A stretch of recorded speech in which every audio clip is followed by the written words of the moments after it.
mga droga to. Ako po kay Vice Mayor Roberto. Ano? Hindi ba sila...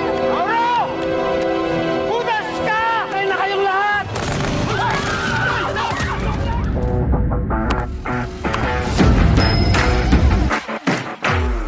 Biglang sumiklab ang putukan sa bahay ni Napunggay nang sorpresahin sila ng mga tauhan ni Lucio.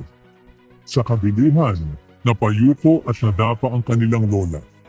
Sa gitna ng palitan ng bala, nadaplisan si Lisa, ang ina ni Punggay, at agad itong bumagsak sa sahig. Napasigaw sina Dimples at Punggay nang makita ang dugong umaagos. Galit na galit si Tanggol.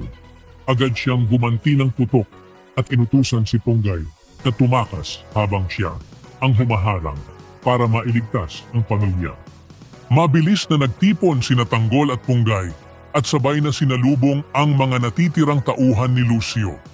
Dahil nadamay ang pamilya, nagngit-ngit si Maru at sumugod din sa laban.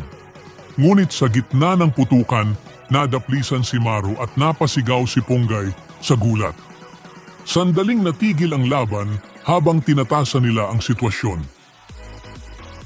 Sa kabilang lugar, nagkaharap sina Enteng at Kidlat. Para kay Enteng, hindi mapapatawad ang sinapit ni Owen kaya determinadong gumanti ang kanilang grupo. Lumabas si Kidlat nang hindi alam na may nakaabang na sa kanya. Isang putok ang yumanig sa lugar at nauwi sa matinding bakbakan. Nagpalitan ng bala ang magkabilang panig. Walang umurong, walang sumuko. Muling nagtagpo sina Punggay at Lucio. Sa kasagsagan ng laban, naubusan ng bala si Punggay. Napansin ito ni Lucio at sinubukang samantalahin ang pagkakataon para tapusin siya. Agad humingi ng saklolo si Punggay. Nag-alala si Tanggol at tumakbo papunta sa kanya, hindi alam na may iba pang kalabang nakaabang sa daraanan. Mabilis na nagkita sina Tanggol at Punggay. Sa isang iglap, nagpalitan sila ng armas para makabalik sa laban. Magkakumpas ang galaw nila, salitan sa putok at takbuhan habang pinipigilan si Lucio at ang mga tauhan nito.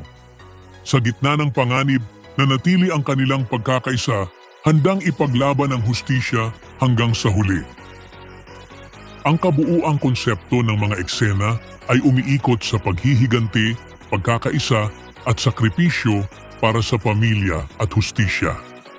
Ipinapakita nito kung paano humahantong sa marahas na sagupaan ang personal na galit at matagal ng alitan, lalo na kapag nadadamay na ang mga inosente. Sa gitna ng kaguluhan, namamayani ang tapang at pagtutulungan ni Tanggol at Punggay na kahit paulit-ulit na nalalagay sa panganib ay hindi sumusuko. Ang mga sabayang labanan sa iba't ibang lugar ay nagpapakita na iisa ang ugat ng karahasan, ang kawalan ng pananagutan. At ang tanging sandata laban dito ay pagkakampi, tiwala at paninindigan hanggang makamit ang hustisyang ipinaglalaban. Ibahagi ang inyong saloobin sa comments section. Huwag kalimutang mag-subscribe at i-click ang notification bell para hindi ninyo ma-miss ang susunod na kabanata ng Batang Quiapo. Maraming salamat sa panonood.